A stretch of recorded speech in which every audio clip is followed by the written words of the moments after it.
하나님 우리와 함께 하십니다. 하나님께서 부어주시고 예배해 놓으신 은혜가 우리에게 늘 충분한 줄 믿습니다.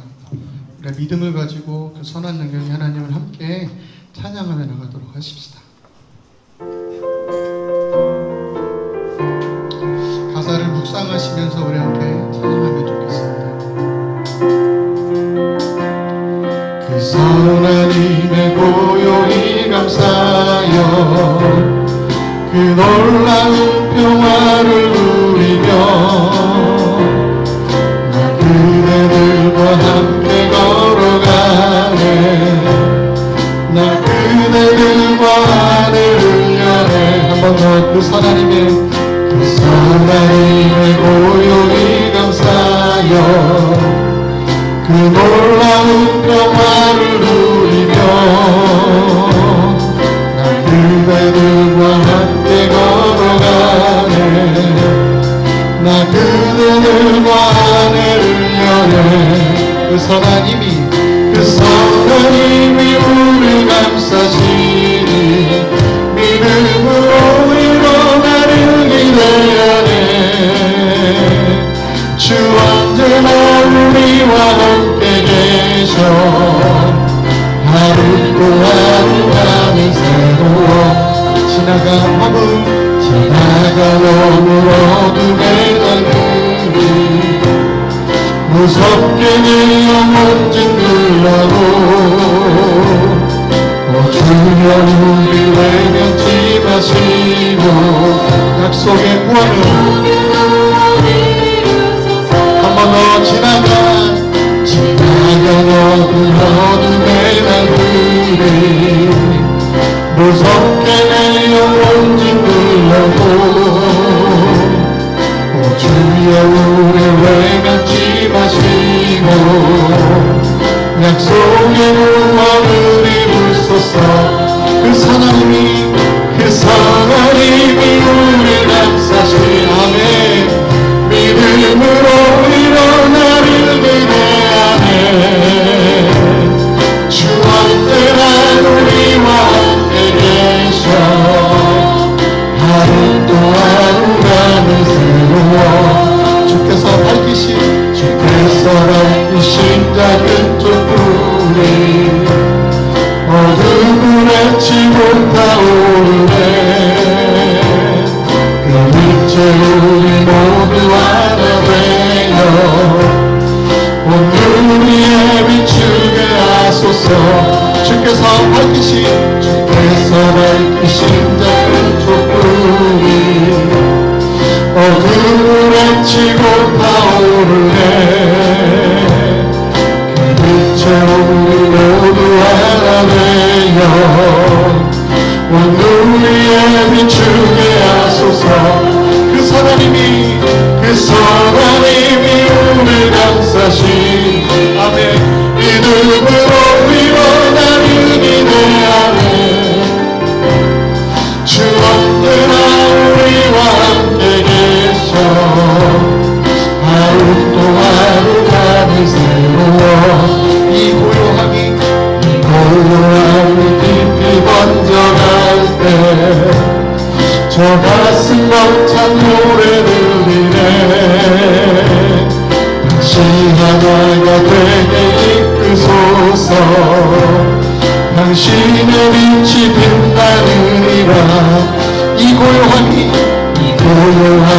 깊이 번져갈 때 저 가슴 벅찬 노래들이네. 아멘. 다시 하나가 되게 이끄소서. 당신의 빛이 빛나느니라.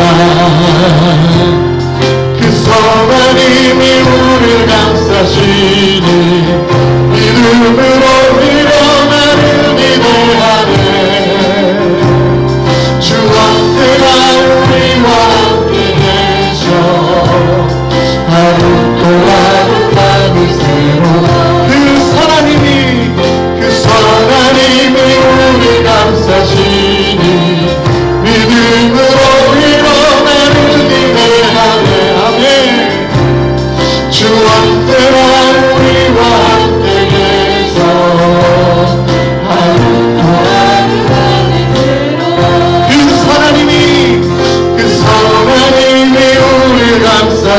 아멘.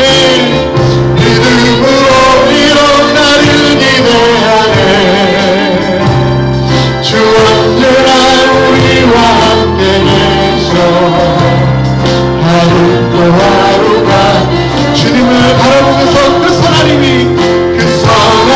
우리를 감싸시니 믿음으로 일어나를 기대하네. 주 언제나 우리와 함께 계셔. 하루 또 하루가 새로 하루 또 하루가 새로 하루 또 하루가 새로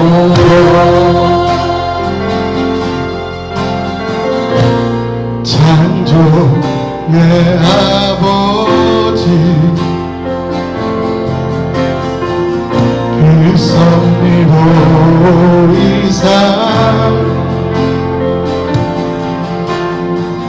택하신 세대 일으키며 이 땅을 고치소서.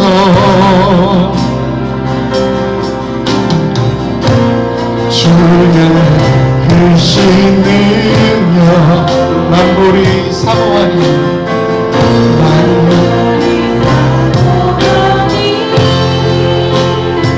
성령의 기름 부어주사 성령의 기름 부어주사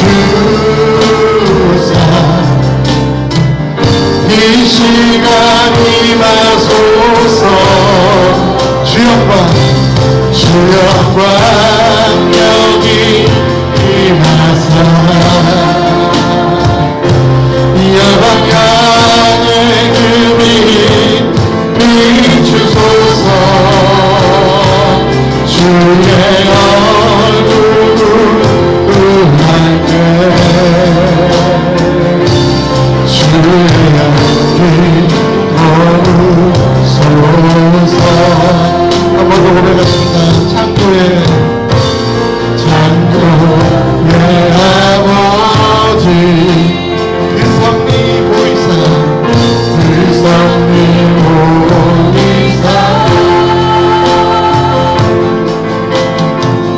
택하신 세대 일으키며 이 땅을 고치소서. 주의 크신 능력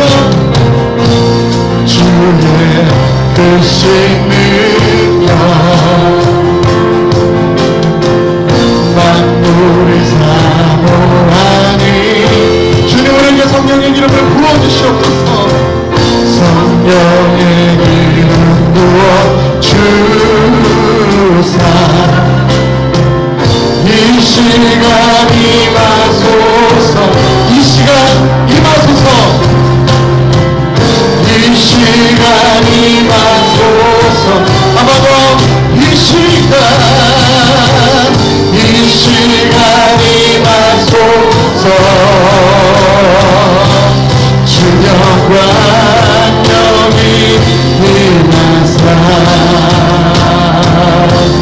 열방향의 금이 비추소서. 주의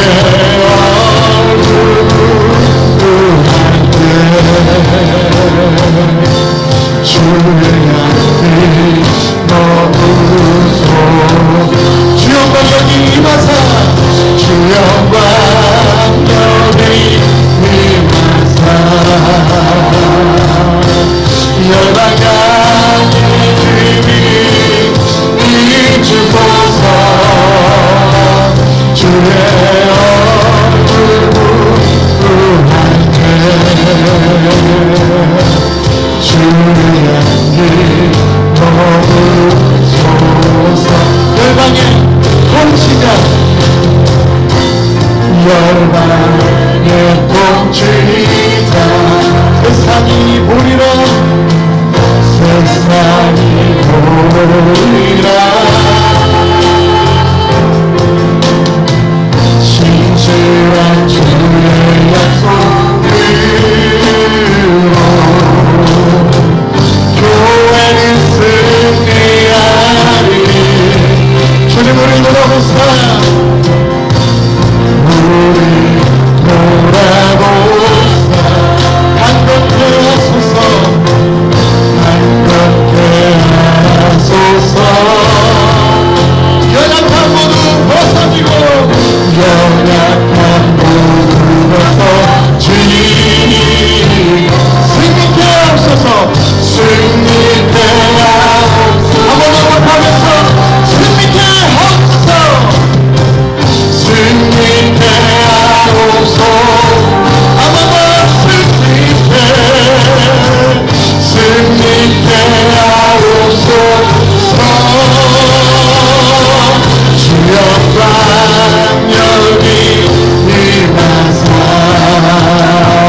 힘이 비추소서. 주의 얼굴 부을 때 주의 향기 머무소서. 주영광 여기 임하사. 영광 여기 임하사. 열방향의 힘이 비추소서. 주의 얼굴 부을 때 주의 향기 머무소서. 주의 나라가 주의 나라가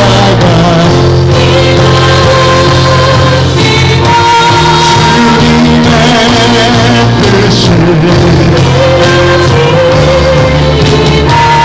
이 땅 가운데 영광 보이소서. 주의 나라가 주의 나라가 주님의 뜻이 이 땅 가운데 영광 보이소서.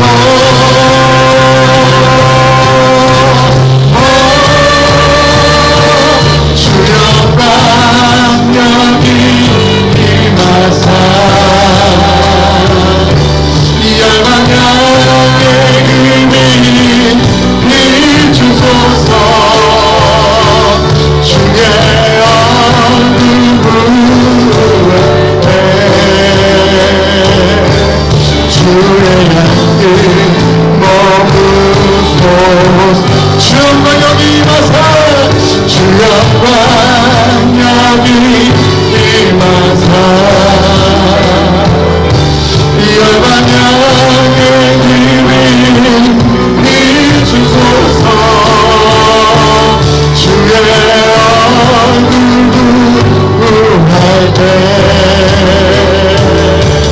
주의 향기 머무소서. 우리마다 덮음같이 우리마다 덮음같이 여호와의 영광을 인정하는 것이 온 세상 가득하니까.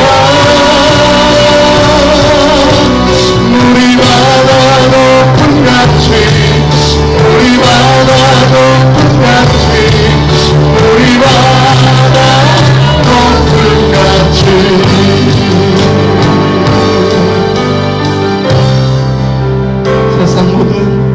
세상 모든 민족이 구원을 얻기까지 쉬지 않으시니 나가리. 주의 심장 가지고 우리 이제 일어나 주 따르게 하소서. 세상 모든 육체가 주의 영광 보고 나를 부르시는 나가리. 주의 손과 말하여 세상을 치유하며 주 섬기게 하소서. 우리마다 높음같이 우리마다 높음같이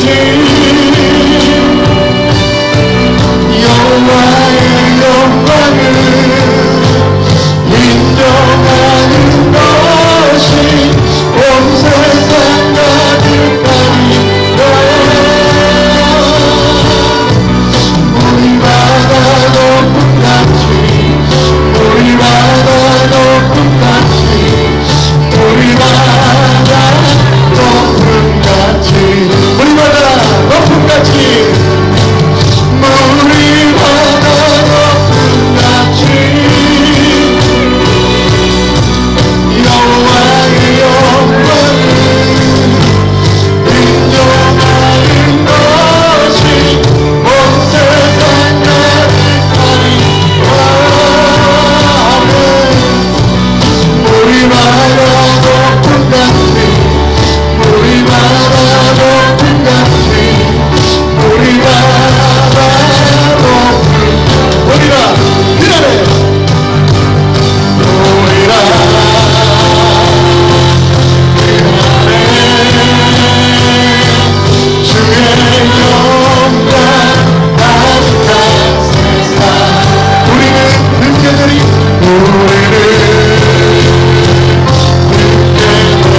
우리 다 같이 일어나서 영광의 주님을 찬양하십시다.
부모님 사랑해요. 부모님 사랑합니다. 부모님 사랑합니다. 엄마 아빠 부모님 사랑합니다. 부모님 사랑합니다. 엄마 아빠 사랑합니다. 부모님 사랑합니다. 부모님 사랑합니다. 부모님 사랑합니다. 부모님 사랑합니다. 부모님 사랑합니다. 부모님 사랑합니다. 부모님 사랑합니다. 부모님 사랑합니다.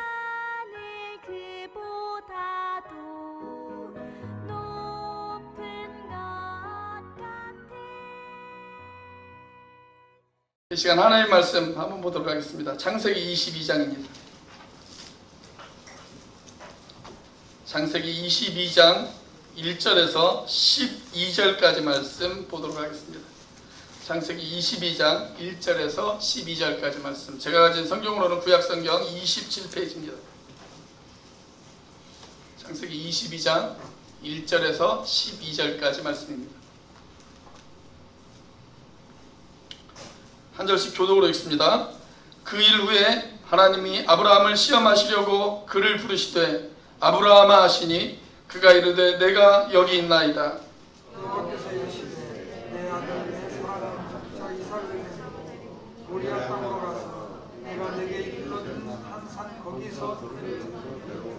아브라함이 아침에 일찍 일어나 나귀의 한 장을 치우고 두 종과 그의 아들 이삭을 데리고 번제에 쓸 나무를 쪼개어 가지고 떠나 하나님이 자기에게 일러주신 곳으로 가더니 이에 아브라함이 종들에게 이르되 너희는 나귀와 함께 여기서 기다리라. 내가 아이와 함께 저기 가서 예배하고 우리가 너희에게로 돌아오리라 하고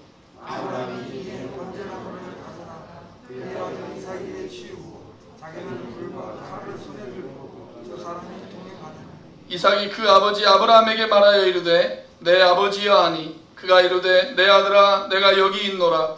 이삭이 이르되 불과 나무는 있거니와 번제할 어린 양은 어디 있나이까? 아브라함이 내 아들아 번제할 어린 양은 하나님의 자기를 위하여 친히 준비하시니라. 두 사람이 함께 나아가 하나님이 그에게 일러 주신 곳에 이른지라. 이에 아브라함이 그곳에 제단을 쌓고 나무를 버려놓고 그의 아들 이삭을 결박하여 제단 나무 위에 놓고 손을 내밀어 칼을 잡고 그 아들을 잡으려 하니라.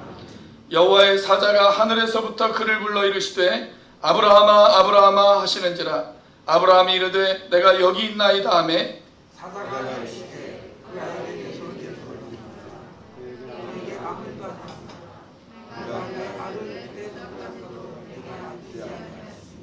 내가 이제 내가 하나님을 경외하는 아멘. 원래 오늘은 창세기 19장을 해야 합니다. 원래 제 계획대로라고 한다면 오늘 본문이 어버이 주일에 딱 걸리게 되어 있었습니다. 그런데 코로나로 인해서 2단 특강을 한 3주 정도 했잖아요. 그래서 계획에 조금 차질이 빚어졌습니다. 세상 일이 계획대로 되어지면 얼마나 좋겠어요. 그런데 세상 일이라는 게 계획대로 되어지지 않을 때가 있잖아요. 그래서 오늘 22장을 먼저 설교하고 그 다음에 다시 3주가 지나서 또 다른 각도에서 오늘 본문을 다시 한 번 더 살펴보도록 하겠습니다. 스페인의 격언 가운데 아주 흥미있는 격언이 하나 있습니다. 아마 여러분도 잘 아는 그러한 격언일 것입니다. 하나님은 어디에나 계실 수 없기에 부모를 만드셨다 라고 하는 말입니다. 물론 이 말이 교리적으로는 틀린 말입니다. 무소부재하신 하나님은 어디에나 다 계십니다. 그러나 이 세상에서 하나님과 가장 비슷한 역할을 하는 사람을 우리가 꼽으라고 한다면 우리는 당연히 부모님을 이야기할 수가 있습니다. 그런 의미에서 부모님은 하나님의 그림자다 라고 그렇게 이야기할 수가 있을 것입니다. 자, 오늘 본문에 보면 우리는 그 진리를 다시 한번 확인할 수가 있습니다. 여러분이 잘 아시는 대로 오늘 본문은 어떤 내용이냐면 아버지 아브라함이 자신의 사랑하는 독자 아들 이삭을 하나님 앞에 제물로 드리는 그러한 사건이 오늘 본문에 기록되어져 있습니다.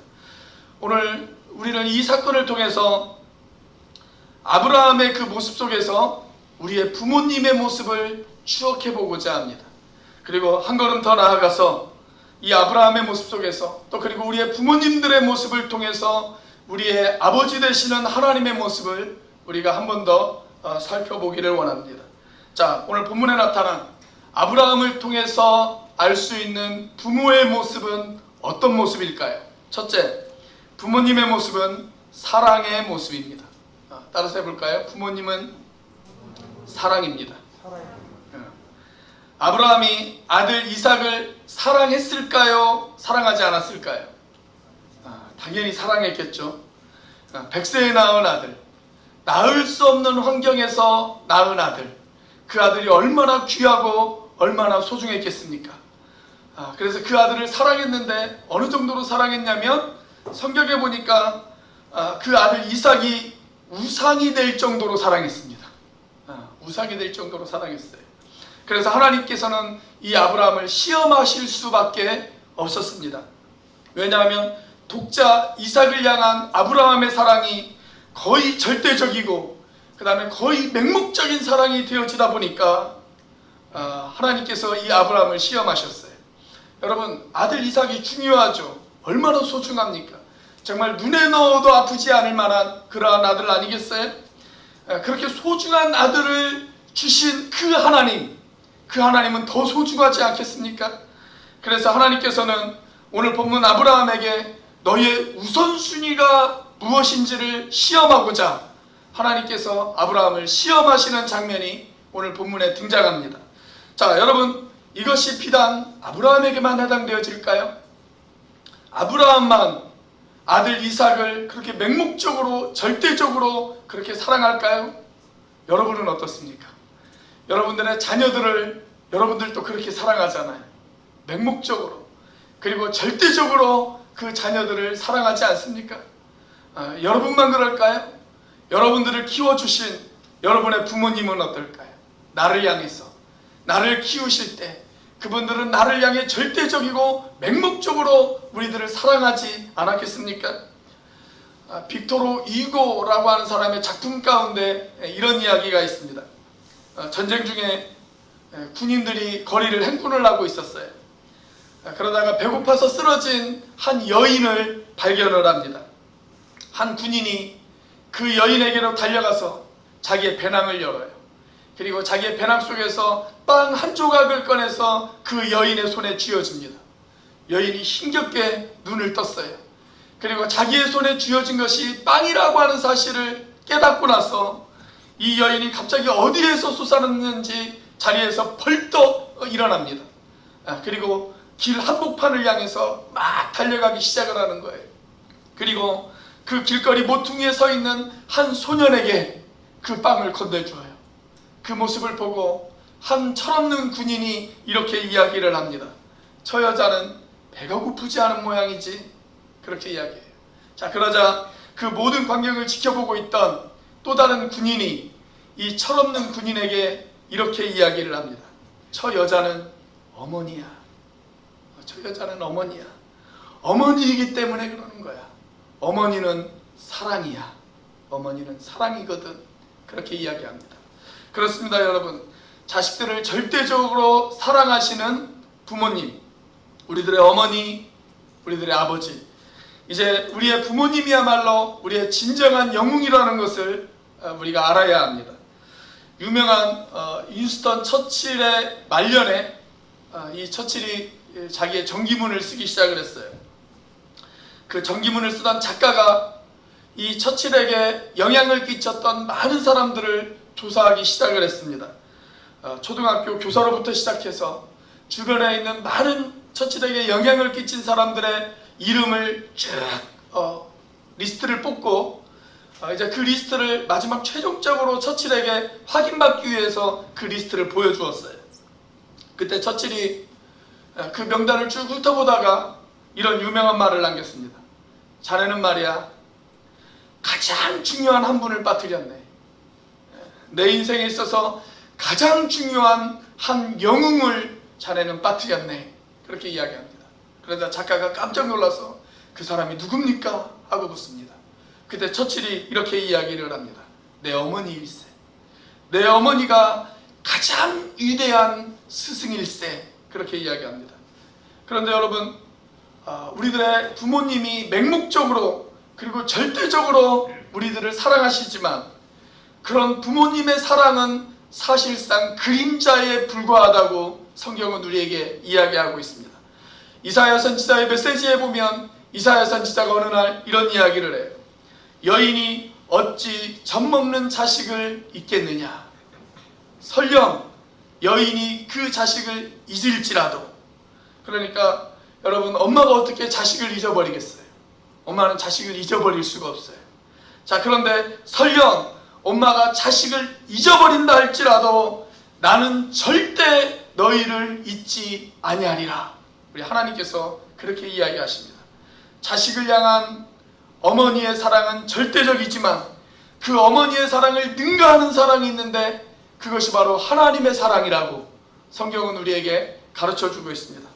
사랑하시는 여러분, 우리를 향한 부모님의 사랑을 기억하시는 여러분들이 되시기를 바랍니다. 그러나 동시에 그 부모님의 사랑을 초월하는, 그 부모님의 사랑을 능가하는 우리의 궁극적인 아버지가 되시는 하나님의 사랑을 여러분들이 기억하실 수 있기를 바랍니다. 우리를 향한 하나님 아버지의 사랑은 한이 없으십니다. 그 사랑을 깨달으시는 저와 여러분이 되시기를 주의 이름으로 축원합니다. 자, 두 번째로 아브라함의 모습을 통해서 우리는 부모님의 어떤 모습을 바라볼 수가 있을까요? 부모님의 모습은 희생의 모습입니다.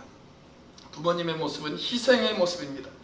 자, 우리가 부모님의 사랑을 떠올릴 때, 우리가 부모님의 사랑을 기억할 때 제일 먼저 기억되어지는 부모님의 모습은 어떤 모습이냐면 우리를 위해 희생하시는 모습입니다. 우리를 위해 희생하시는 모습. 여러분, 정말 사랑하면 사랑하는 사람들을 위해서 희생하는 것, 여러분 그걸 두려워하지 않습니다. 아마 여기 계신 모든 분들은 각자의 부모님들의 그 희생을 이야기할 때 하늘을 두루마리 삼고 바다를 먹물 삼아도 아마 그 사랑을 다 기록할 수 없을 것입니다.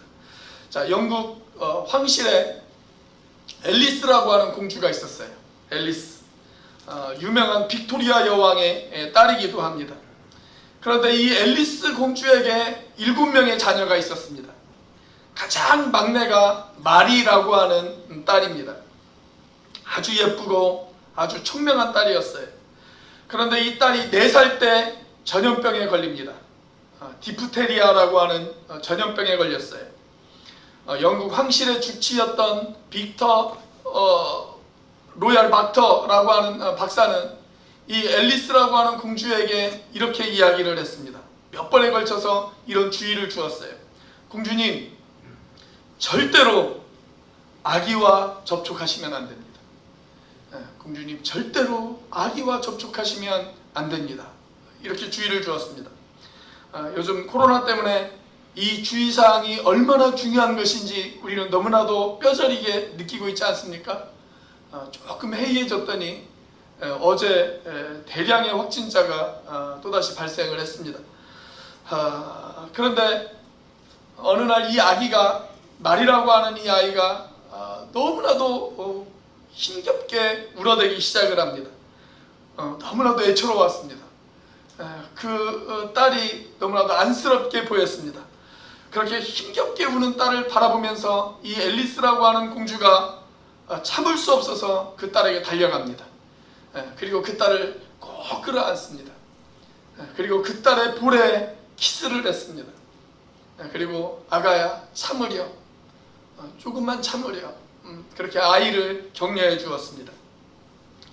자, 그런데 안타깝게도 이 4살짜리 마리라고 하는 이 아기는 병을 이기지 못해서 숨져요.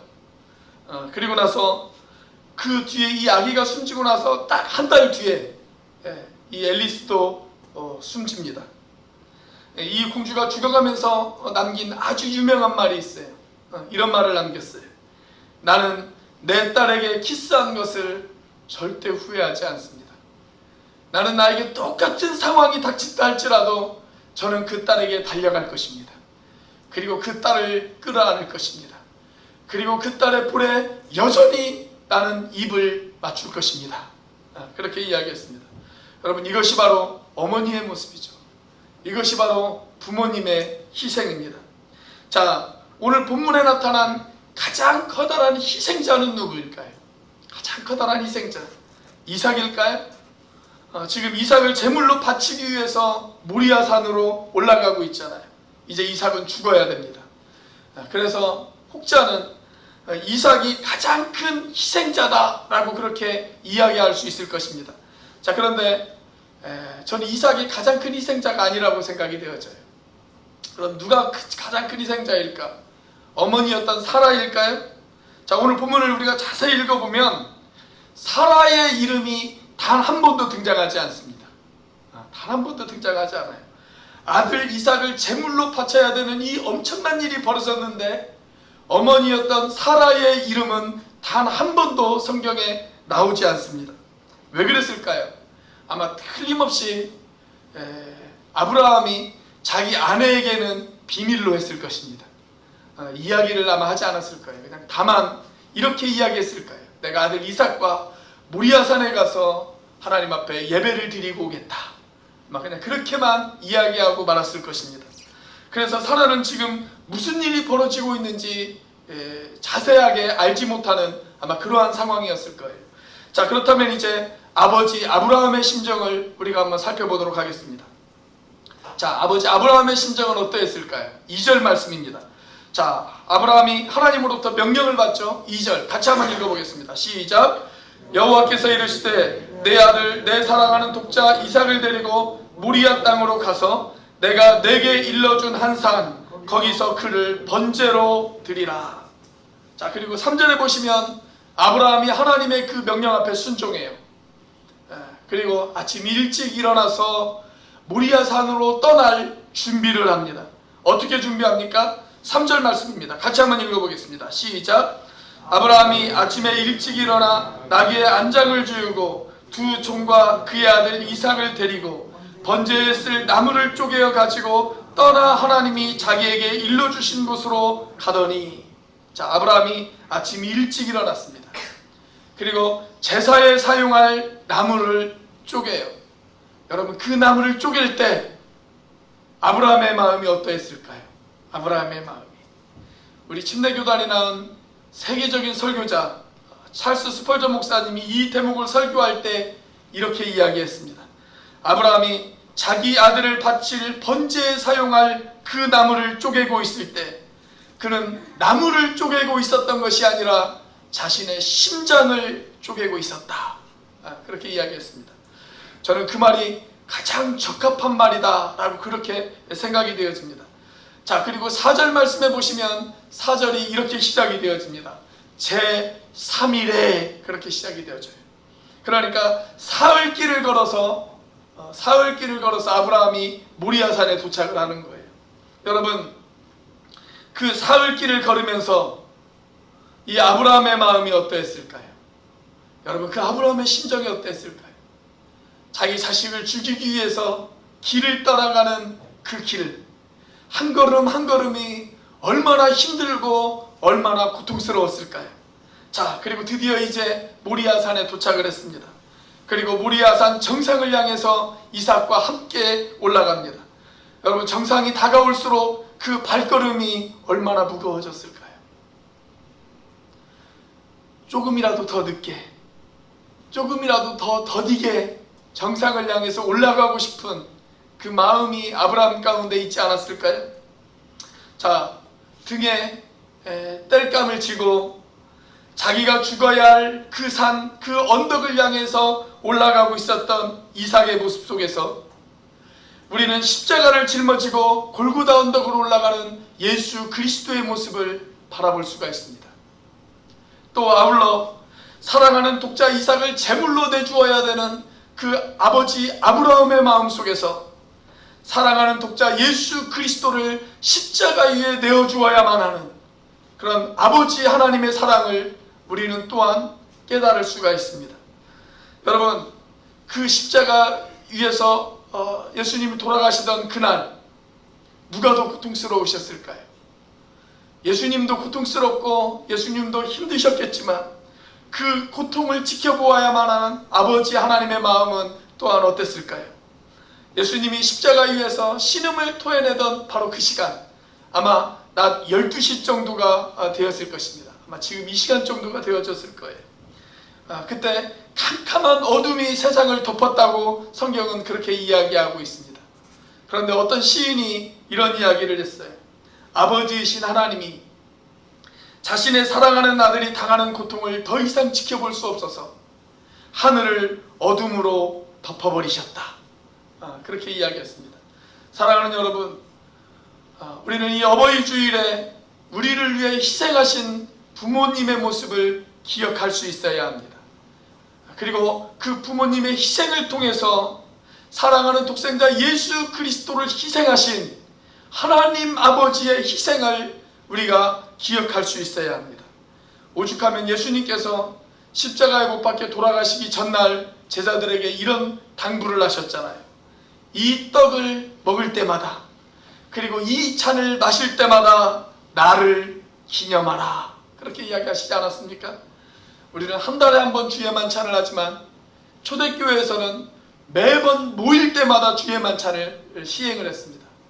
다시 말하면 매번 너희들이 모일 때마다 나의 희생을, 나의 사랑을 너희들이 기억하라. 그 이야기입니다. 사랑하는 여러분, 이 어버이 주일날 우리를 위해 희생하신 부모님의 그 헌신을 기억하실 수 있기를 바랍니다. 그리고 부모님의 그 헌신을 통해서 우리를 위해 희생하신 그 하나님 아버지의 희생을 또한 기억하시는 여러분들이 되시기를 주의 이름으로 축원합니다. 자, 세 번째로 아브라함의 모습을 통해서 우리는 부모님의 어떤 모습을 기억할 수 있을까요? 부모님의 포기하지 않는 모습을 우리는 기억할 수 있어야 합니다. 따라서 한번 해보겠습니다. 부모님의 모습은 포기하지 않는 모습입니다. 예. 여러분, 우리들의 자녀들이 곁길로 갈 때 우리들의 자녀들이 방황하고 있을 때 그 자녀들을 가르치는 학교의 선생님들은 우리의 자녀들을 포기할 수 있습니다. 우리 자녀들의 친구들마저도 우리의 자녀를 포기할 수 있습니다. 가까운 친척들도 우리의 자녀를 포기할 수 있습니다. 심지어 영적 가족이라고 이야기하는, 그래서 우리들의 자녀들을 위해서 늘 함께 기도했던 믿음의 지체들마저도 우리의 자녀를 포기할 수 있습니다. 이렇게 모든 사람들이 우리의 자녀들을 다 포기할 수 있지만 결코 포기하지 않는 한 사람이 있습니다. 그게 누구일까요? 부모입니다. 부모는 자녀들을 포기하지 않습니다. 그래서 한 기독교 윤리학자는 이렇게 이야기했습니다. 사랑은 포기하지 않는다. 정말 사랑하면 포기하지 않는다. 그렇게 이야기했습니다. 여러분, 오늘 본문에 보시면 아브라함은 아들 이삭을 포기하지 않았어요. 자, 5절 말씀에 보면 아브라함의 깊은 고민과 갈등을 우리가 어느 정도 엿볼 수가 있어요. 자, 5절 말씀 같이 한번 읽어보겠습니다. 시작. 이에 아브라함이 종들에게 이르되 너희는 나귀와 함께 여기서 기다리라. 내가 아이와 함께 저기 가서 예배하고 우리가 너희에게로 돌아오리라 하고. 자, 지금 아브라함은 자기 아들 이삭을 데리고 모리아 산에 올라가고 있는 중이죠. 그때 산 중턱쯤 이르렀을 때 아브라함이 종들에게 이렇게 이야기를 합니다. 너희는 나귀와 함께 여기서 기다리라. 내가 아이와 함께 저기에서 예배하고 돌아오리라. 그렇게 이야기합니다. 자, 그런데 누가 돌아오겠다고 이야기합니까? 우리가 돌아오리라. 그렇게 이야기합니다. 우리가 돌아오리라. 즉 이삭과 함께 돌아오겠다라고 하는 이야기입니다. 지금 그 아들 이삭을 제물로 드리기 위해서 모리아산 정상을 향해서 올라가고 있는 중이잖아요. 그런데 어떻게 그 아들 이삭을 다시 데리고 올 수 있단 말입니까? 그 아들을 제물로 드리면서도 아들과 함께 돌아올 것을 포기하지 않는 이 아버지 아브라함의 모습을 우리가 확인할 수 있지 않습니까? 자, 이것은 8절에서도 또 똑같이 나타납니다. 자, 8절 말씀 같이 한번 읽어보겠습니다. 시작. 아브라함이 이르되 내 아들아 번제할 어린 양은 하나님이 자기를 위하여 친히 준비하시리라 하고 두 사람이 함께 나아가서, 자, 산 정상을 향해서 아들 이삭과 둘이 같이 길을 떠납니다. 그런데 이삭이 생각해 보니까 아무리 생각해도 이상한 거예요. 그래서 아버지 아브라함에게 묻습니다. 아버지, 불도 있고 번제에 사용할 나무도 있는데 어린 양은 어디에 있습니까? 그렇게 묻습니다. 자, 그러자 아버지 아브라함이 깊은 아마 고민에 빠졌을 거라는 전 생각이 들어요. 그 짧은 시간이지만 이 아브라함의 마음에 얼마나 큰 고민이 있었을까요? 너야, 네가 바로 그 재물이야. 그렇게 이야기할 수 없잖아요. 그죠? 그래서 그 짧은 순간 온갖 생각들이 아마 머리를 스치고 지나갔을 것입니다. 그리고 아들 이삭에게 이렇게 이야기합니다. 하나님이 친히 준비하실 거야. 하나님이 친히 준비하실 거야. 물론 이삭이 하나님 앞에 드릴 제물로 바쳐져야 되는 것은 분명한 사실입니다. 그러나 아브라함은 아직도 이렇게 이야기하고 있어요. 하나님이 준비하실 거야. 내가 다 이해하지는 못하지만, 내가 하나님의 그 크신 계획을 다 이해할 수는 없지만 하나님께 분명 어떤 뜻이 있을 거야. 아브라함이 그렇게 이야기하잖아요. 하나님의 명령을 따르자면 아들 이삭은 반드시 죽어야 합니다.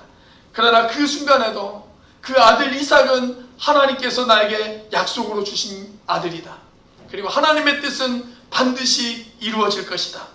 그러면서 그 아들을 포기하지 않는 이 아브라함의 모습을 우리가 볼 수 있지 않습니까? 자, 우리는 여기에서 놀라운 사실을 하나 발견할 수가 있습니다. 자, 히브리서 11장을 보면 우리가 이미 작년에 19주에 걸쳐서 히브리서 11장을 한번 살펴보았죠. 자, 히브리서 11장 17절 말씀입니다. 같이 한번 읽어보겠습니다. 시작. 아브라함은 시험을 받을 때에 믿음으로 이삭을 드렸으니 그는 약속들을 받은 자로 돼 그 외아들을 드렸느니라. 자, 여기 뭐라고 기록되어 있어요?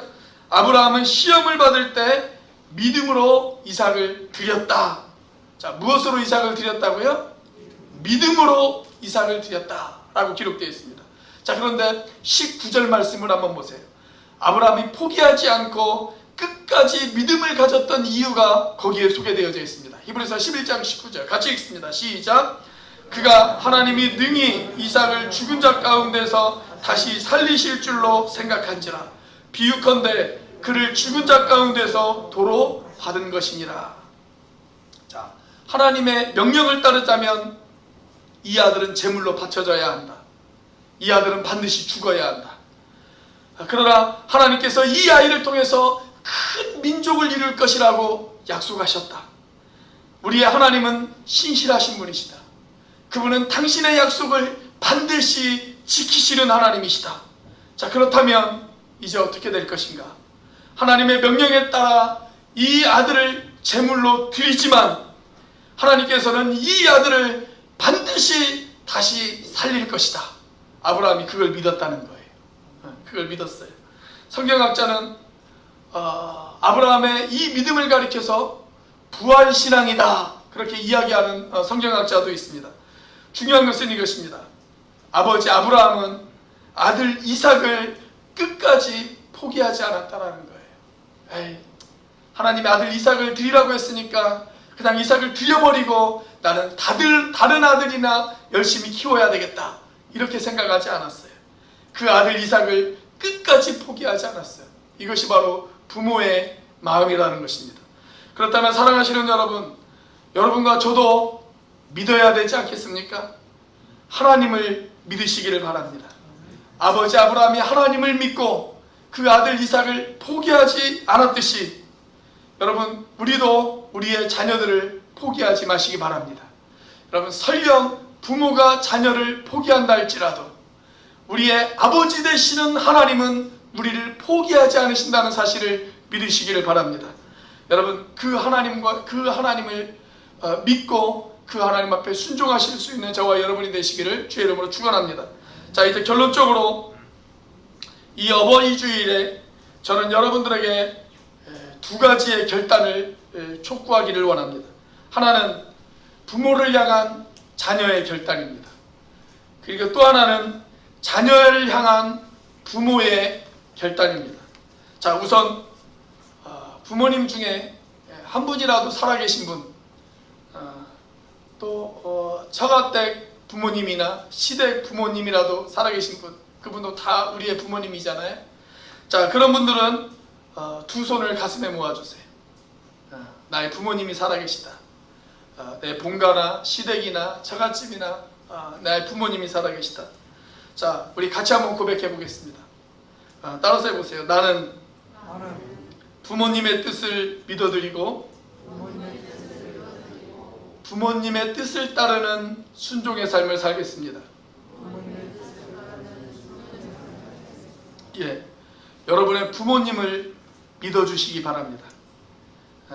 여러분, 아버지 아브라함이 아들 이삭을 제물로 바치려고 했을 때, 그리고 아들 이삭을 죽이려고 칼을 빼들었을 때, 여러분, 이삭이 자기의 아버지를 다 이해할 수 있었을까요? 그 아버지의 행동과 그 아버지 아브라함의 마음을 이 아들 이삭이 이해할 수 있었을까요? 아마 이해되어지지 않았을 거예요. 내 아버지가 왜 그러시나? 내 아버지가 왜 갑자기 나를 죽이려고 하시나? 이 아버지가 혹시 치매에 걸리시지는 않았나? 뭐 그런 온갖 복잡한 생각들이 이삭의 마음 가운데 들었는지 모르겠어요. 자, 그러나 아들 이삭은 아버지를 믿었습니다. 이 당시 아들 이삭의 나이가 아마 여기 있는 우리 중고등부 우리 학생들 정도의 나이가 되어지지 않았을까, 그렇게 추측을 한번 해봅니다. 한참 혈기가 왕성한 아들 이삭입니다. 여러분, 누가 힘이 셀까요? 혈기가 왕성한 아들 이삭이 힘이 셀까요? 아니면 100세가 훨씬 넘은 할아버지 아브라함이 힘이 셀까요? 얼마든지 힘으로만 따지자면 이삭은 아브라함을 뿌리치고 도망갈 수가 있었습니다. 그런데 아들 이삭은 순순히 결박당해요. 순순히 나무에 묶여요. 그리고 순순히 제물이 되어집니다. 여러분, 부모와 나 사이에 때로는 부모님의 행동이 이해되어지지 않을 수도 있습니다. 도대체 내 부모가 왜 그러나? 내 부모님 왜 저렇게 행동하시나? 그 부모님의 행동이, 그 부모님의 뜻이 다 이해되어지지 못할 수도 있습니다. 그래도 믿어 드리시기 바랍니다. 그 부모님의 뜻을 믿어드리고 그 부모님의 뜻에 순종할 수 있는 여러분들이 되시기를 주의 이름으로 축원합니다. 그 모범을 우리 주님께서도 보이셨잖아요. 예수님은 하나님의 뜻을 철저하게 신뢰했어요. 그리고 하나님의 뜻에 철저하게 순종했습니다. 그래서 십자가를 짊어지시는 그 일까지도 우리 주님은 철저하게 순종하셨, 그 모범을 우리에게 보여주셨습니다. 여러분, 우리가 예수 그리스도를 따라가는 제자라면 우리의 부모님의 뜻을 믿어드리고 그리고 그를 따르는 순종의 삶을 사시는 저와 여러분들이 되시기를 주의 이름으로 축원합니다. 자, 이제 우리 자녀가 있는 부모님들, 나에게 자녀가 있다. 그런 분들은 두 손을 가슴에 한번 모아주시기 바랍니다. 나에게 자녀가 있다. 우리 같이 한번 고백해 보겠습니다. 나는 나에게 주신 자녀들을 믿고 그들을 위해 기도하는 삶을 살겠습니다. 예, 부모가 되신 여러분, 여러분의 자녀를 믿어주십시오. 우리가 자녀를 믿어주어야 합니다. 때로는 우리의 자녀들이 그들이 행동하는 것이 또 그들이 살아가는 것이 내 마음에 들지 않을 수도 있어요. 그리고 내 기대에 차지 않을 수도 있습니다. 자녀가 내 마음에 들지 않고 내 기대에 차지 않는 그런 행동을 할 수가 있어요. 그래도 여러분들의 자녀들을 믿어주시기 바랍니다. 여러분, 그 자녀는 내 소유물이 아닙니다. 하나님이 나에게 보내주신 것입니다. 그렇기 때문에 그 자녀들을 믿어주고 그 자녀들을 위해서 기도해 주시기 바랍니다. 여러분, 우리는 우리 부모님의 기대를 다 만족시키면서 살지 못했을 것입니다. 또 우리는 우리의 아버지 되시는 하나님의 기대를 다 만족시키면서 살아가고 있지 못할 것입니다. 하나님께서 만약에 하나님의 마음에 들지 않는다고, 하나님의 기대에 차지 않는다고 저와 여러분들을 포기하신다면 우리에게는 전혀 소망이 없는 그러한 인생일 것입니다. 그런데 우리는 허물투성이이고 매번 넘어지고 매일 하나님의 뜻을 실망시키지만 그분은 우리를 오늘도 믿어주시고 계십니다. 여러분, 그렇기 때문에 우리들도 우리의 자녀들을 믿어주고 그 자녀들을 응원해주고 그리고 그들을 위해서 기도로 후원하는 것이 마땅하지 않겠습니까? 여러분들의 자녀들을 위해서 그렇게 하시는 부모님들이 되시기를 주의 이름으로 축원합니다. 자, 이 시간 아브라함의 모습을 통해서 우리를 사랑하시고 우리를 위해 희생하시고 우리를 포기하지 않으시는 우리의 부모님의 모습을 살펴보았습니다. 그리고 우리의 부모님을 통해서 우리는 동시에 우리를 사랑하고 우리를 위해 희생하시고 우리를 포기하지 않는 하나님의 모습을 우리는 볼 수 있어야 합니다. 그 하나님의 모습을 기억하시는 저와 여러분들의 삶이 되시기를 주의 이름으로 축원합니다.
기도하시겠습니다. 하나님 주신 말씀을 가슴에 담습니다. 부모님들의 사랑과 희생을 우리가 기억합니다. 그러나 부모님의 사랑이 아무리 크다고 하더라도 그 사랑은 그림자에 불과하다는 것을 우리가 깨닫습니다. 하나님이 그렇게 우리를 사랑하셨습니다. 외아들 예수 그리스도를 주시기까지 우리를 사랑하고 우리를 위해 희생하셨습니다. 그리고 결코 나를 포기할 수 없는 그 사랑을 십자가 위에서 보여주셨습니다. 이제는 우리를 위하여 십자가에 달리신 성자 하나님의 은혜와 그 독생자를 죽기까지 내어주신 성부 하나님의 사랑과 지금도 그 사랑을 깨닫게 하시고 충만하게 하시는 성령 하나님의 교통하심이 우리의 부모를 기억하고 우리의 자녀를 또한 가슴에 품고 살아가기로 작정하는 사랑하는 주의 백성들 머리 위에 지금부터 영원까지 함께 하시기를 간절히 축원하옵나이다.